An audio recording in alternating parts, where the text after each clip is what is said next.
Hi guys! Welcome back to me. Nandito tayo ngayon sa Purple House. Good evening, Purple House. Ayan na siya.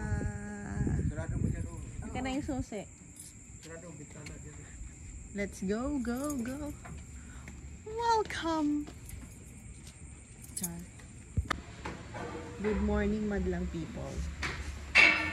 Literal na Purple House kasi naka-purple ako ngayon. Matutulog na si Ate Beck. Let's turn off the lights. Reaction. Oh, I miss the purple things here. Ay! Hi!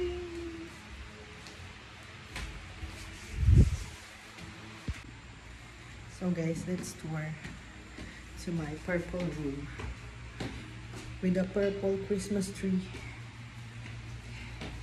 and my memory wall. Ay, bukas na pala yung purple room. Hi, I'm back. Wait. Bawal humiga. Dapat paghihiga.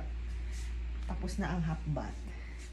So we're going to open the aircon now. Wow. English ate girl. So automatic kasi yan nakabukas yan. Kaya tamad ako. Pero medyo maingay siya. So let's see this one. The travel goals of mine. Tulog na sila pa. So guys, may hindi pala ako na flex. Kasi ito, bigay ni Miss Rose. HR Satore. Binigyan niya ako ng purple eco bag. Pero ang ganda nito guys, promise. Isa tong very I didn't expect. Tingnan mo guys. And then wow! Thank you Miss Rose. It's really nice talaga.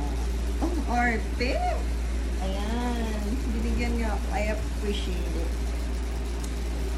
Pero hindi ko pa siya gagamitin. Keep muna natin. Diba? Ang ganda. So, this is the blue room. Ewan ko kung bakit blue. Blue and purple. Hindi ko din sure. So, ayan na guys. Pero pink siya. Pink yung cover. Pero purple siya. Naiba yung blinds kasi magkaibang store dati na bilhan ko. So, magkaiba pala talaga yung color. So, yun lang. So, small lang naman here. Pero maluwag yung dito niya. Meron siyang space. Tapos, eto kasi, pwede pang extensionan. So, yan. Ayan, may space pa dyan na pwede akong mag-extend. Kung gusto ko mag-extend. Pero ito, medyo ang aking mga gamit nandyan. So, yun. Pwede pa siyang palakihan talaga sa likod. Tapos, extend dito sa kabila. So, mas mabilis lumamig dito. Sarado na natin siya. Kailangan mo yung palamigin. So, yun lang guys. Tapos na ang room tour. So, guys, kailangan natin ngayon mag-devotion. Kasi, feeling ko, kailangan na natin mag-pray talaga. Hindi naman mag-pray talaga. Feeling ko, kailangan ko lang ulit talaga mag-pray in a deeper way. Like, kung ano ba talaga yung gusto ko, kailangan ko na siya mag-pray. So, pinag-pray ko naman siya, pero ano mo yun, mas deep yung kailangan connection with the Lord. So, notebook ko guys, galing pa to sa home credit. Since minsan lang ako mauwi, kunti lang yung nakasusulat dito. Every time na umuwi ako, dito ako nagsusulat. Madami pa akong notebook doon, pero punuin muna natin ito. So, let's start. Yung huling sulat ko pa dito, guys, ano pa? September.